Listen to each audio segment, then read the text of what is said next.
It's the beginning of another long growing season here in Central Texas. With successive plantings, close observation, and regular maintenance, you'll be harvesting your own food by the end of fall, clear into the beginning of next spring. What's up everybody, this is Scott from New Garden Road, and I'm here to inform, inspire, and elevate you. If you like this video, give it a big thumbs up and spread the word for me. While you're at it, subscribe and get notified for more gardening action. Encouraging biodiversity and restoring habitat is my mission, one garden at a time. So I realize many of you may be gardening with whatever you have, whether it's a small pot, a container, a raised bed. It may not be at the scale that I'm growing here, but there is a lot that you can grow, and you need to think about how to arrange it. I always recommend visualizing because this is really important. You need to have an understanding of the size and scale that these vegetables are going to get to, and that will correspond to how you layer them into a small container. So for example, let's just take peas, lettuce, radishes, and carrots. How would you layer those into a small container? Well, think about this.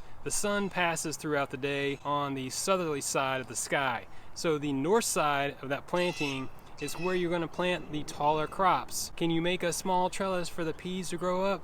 That's really going to help you maximize your available planting space. And then consider putting in some carrots in front of them. They're going to take a longer time to grow and they're going to get a little bit taller. And then in front of them you can put some lettuces. They're going to get kind of tall, but they'll be fairly fast growing. And then in front of those you could put some radishes. Those will be fast growing too. That's going to be a fairly good arrangement to grow in, say, a square foot. So when you pick up a packet of seeds, there's a lot of great information on there, but you may have noticed some of it doesn't correspond to our particular growing region, as well as our growing methods. If you're growing in a container or in raised beds or doing anything that resembles square foot gardening, you're going to have to make some translation. Let's take a close look at the spacing recommendations for these radishes. Final plant spacing 1 to 2 inches. I plant a bunch of seeds, and when I go to thin them out, they need to be at least 1 to 2 inches apart. This next part is where you have to employ some translation. Final row spacing 6 to 12 inches. Most urban gardeners aren't planting in rows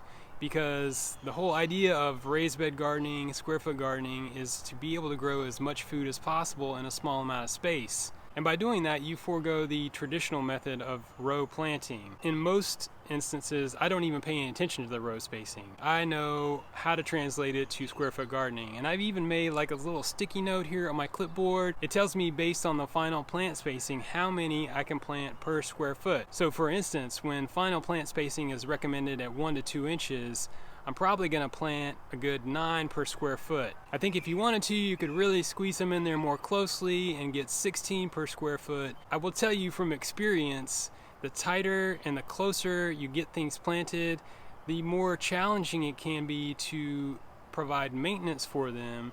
But if you want to give them a little more space according to square foot gardening, then you can do so. It's your prerogative. There are specific container varieties that you want to look for. Typically these varieties don't grow as big. There are container grown carrots that don't get as long. They're like baby carrots. Just look for that delineation, and that will give you an idea that they grow more compact and will fit into your smaller space better. We're just about to talk about fertilization at length, but I want to talk about some of the nutrient loss that you'll get in these containers. As you're watering them, that's eventually going to leach out those nutrients more rapidly. I think it's really important to start with a high quality potting soil, the highest quality that you can. I'm typically using things like the Happy Frog potting soil. They also make a great one called Strawberry Fields. Those potting soils come packed with nutrients, and you won't have to fertilize for a good 4 to 6 weeks. But after that period of time, make sure you follow up. It's going to be really important because, like I said, you're going to be watering those containers a bit more frequently than you would for an in-ground or raised bed, and that's going to wash them out a little bit more rapidly. Alright, let's talk about fertilization. Why should you fertilize?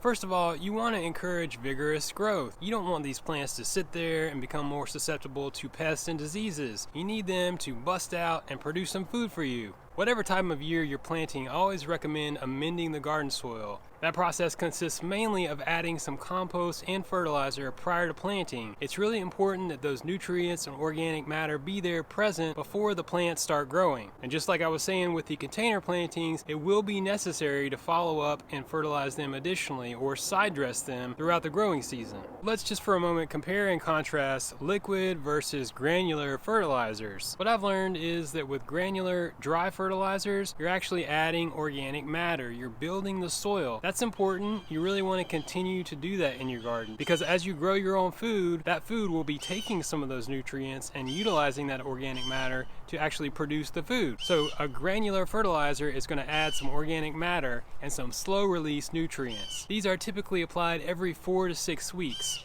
So that gives you some time in between application to enjoy your garden. Liquid fertilizer, on the other hand, provides a quick feed. It's going to be rapidly uptaken by your plants, and you're going to apply that about every 2 weeks. It doesn't have the organic matter that the granular fertilizers do, but it does have all those nutrients. If you're interested in knowing more about foliar fertilization, check out this video on how to fertilize your vegetable garden. Now, one thing that I will say here is that you can absolutely do both. I like to do both. I really enjoy the foliar fertilization method because it gets me out in my garden more frequently. I really like spending that time, seeing how things are growing, seeing what needs they have, and I just feel like I'm doing more good for my garden. When I'm choosing a fertilizer for the garden, it's important to understand what the fruiting, flowering, and rooting crops need as opposed to the leafy greens. Somewhere on all fertilizers you're going to find a ratio, and it's the NPK. Those are the 3 main ingredients used by plants to grow, but they're not the only ones, and there's a lot more in there other than those. But nonetheless, that's the standard that's given to all fertilizers, and that's the thing that you want to keep your eyes on. That first number corresponds to nitrogen. Nitrogen gives you leafy green growth. So if you're growing lettuce and spinach,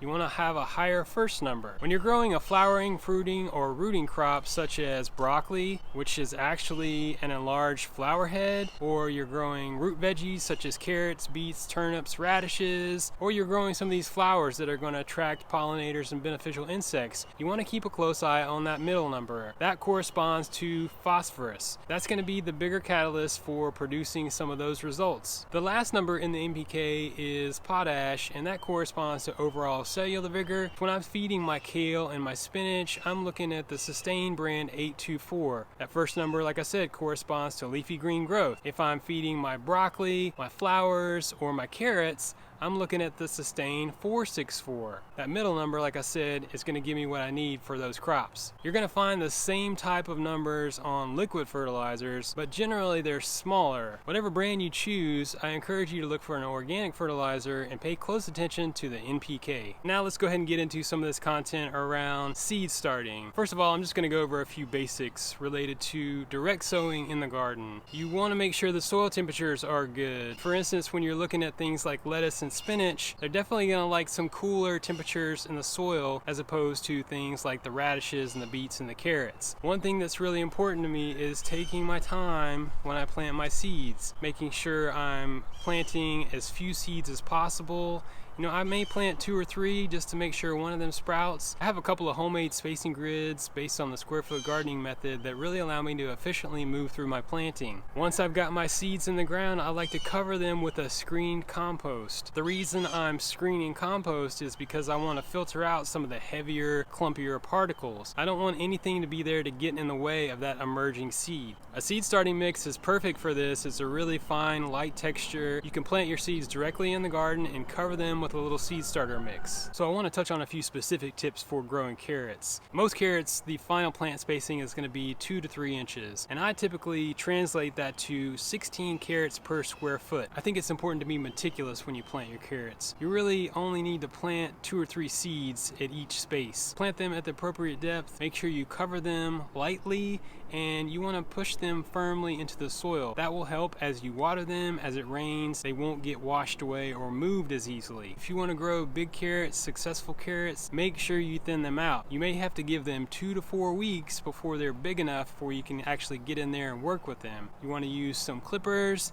and very carefully get down there, get close, and thin them out. Fertilization is key when you're growing carrots. That's really going to correspond to some larger roots. Alright, so let's talk about planting brassicas, things like broccoli, cauliflower. Several people have asked me for tips on growing these, and specifically around whether they should plant from seed or they should buy transplants. And I think the most direct answer is you should buy transplants. Now let me give you a few reasons why. First of all, if you grow these directly from seed, it's going to take longer. This is one of those crops that you need to start well in advance advance of planting them in the fall. If you direct seed them in the garden, it's simply going to take forever. It's going to be next spring before they are really producing. Getting some from a local nursery is really the best way to time it out. I'll typically plant them in October, and by early January I'm harvesting some really nice heads of broccoli. If you're interested in seeing a practical demonstration of how to transplant, check out this video. One other point that I think is really important to note is if you're gardening in a small space or container, you simply don't need a whole pack of broccoli seeds. I mean, you could have 50 to 100 seeds in there, so it definitely makes sense. It's easier. Just look for a nice high quality organic start from a local nursery. That may not be the case, you may not have that option, but that just means you're gonna have to make sure you get your seeds and start them well in advance under some controlled conditions. So in talking about some of these basics around broccoli and when to plant from seed and whether or not you should buy transplants, I think that conveys to other items like kale, cauliflower, some of the cabbages. I think the root crops and the lettuces and spinach are a lot more practical to buy seeds because you can grow them more quickly and easily, and you can do successive plantings and get more food that way. So any video on fall gardening in Central Texas wouldn't be complete if I didn't touch on some of the most common pests. You can check out this video, how to control cool season pests, if you want to understand more of my philosophy and my approach to pest control in an organic garden. But let me just mention some of the most common ones are going to be caterpillars and aphids. Caterpillars are going to be feeding primarily in the evening. BT is a really good solution for caterpillars. You can apply that regularly if you feel like you've got an infestation.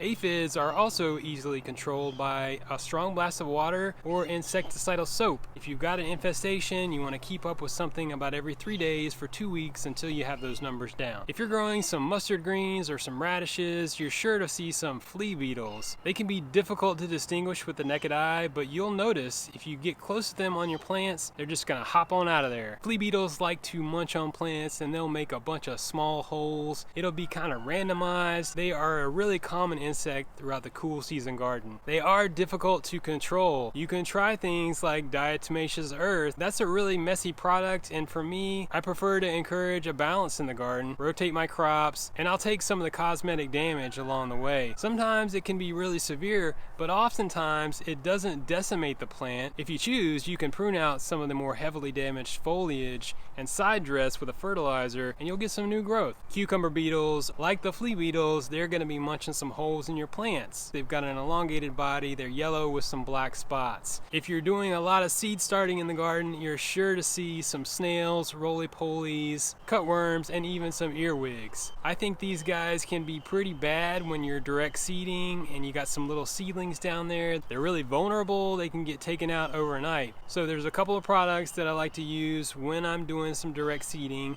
to discourage their numbers. Number one would be diatomaceous earth. It does have the capacity to kill some of these insects, but honestly I think it acts as much of a deterrent as anything else. Sluggo Plus is another product that I really like to use. That's a pelletized bait that can help you to reduce the number of some of these pests in your seed beds. A lot of times I'll apply it ahead of seeding. Be observant. You want to be out in the garden regularly. If you see something and you don't know exactly what's causing it, just make sure you go out there in the evening after dark and take a close look. Alright, lastly, I just want to touch on the first fall frost. You know it's coming at some point. Here in Central Texas, in the Austin area, we're gonna get it either late November, early December on average. I will say last year we got an early one, but I was prepared with some heavyweight row cover. I made some hoop houses, and I really take the steps. I put forth the energy to protect these crops as they're growing, because a lot of times these freezing temperatures just don't last for us. So you need to be prepared and protect those plants early on, and that can really help them get established and be more resilient going forward. For instance, last winter, I got my plants through the first couple of freezes, but it was a good amount of time before we got the next one. And I did protect my crops, but after that,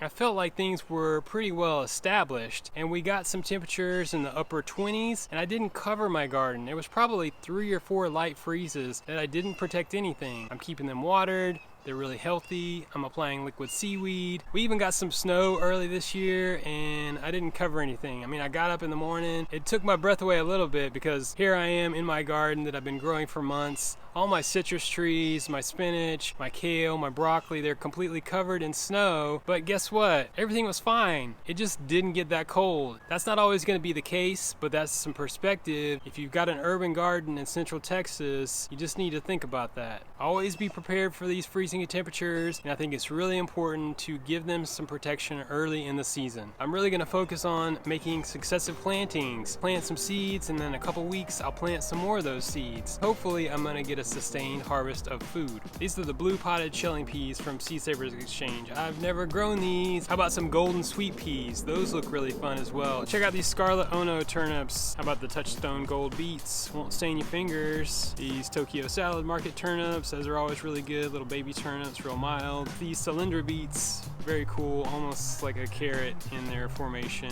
Have you ever had the watermelon radish? I mean, impress your friends, super beautiful, great way to add them to salads. I love putting them in spring rolls. Plum purple radishes, that's right. Have you ever grown tatsoi? Giant spinach is unique. You can grow 1 per square foot. Dazzling blue kale was new to me last year. Mustard greens are a really great way to spice it up. They're also really fast growing. This red giant, it's kind of got a little bit smoother texture, definitely spicy. Dragon carrots, super delicious. Have you ever had yellow carrots? They're really mild. Scarlet Nantas, probably my hands down favorite carrot. All right, so that's a lot of carrots. Hungarian blue poppies and a couple of varieties of violas. Don't forget about larkspur. Now check out some of these other awesome gardening videos on my channel. You can grow your own food. Keep it organic.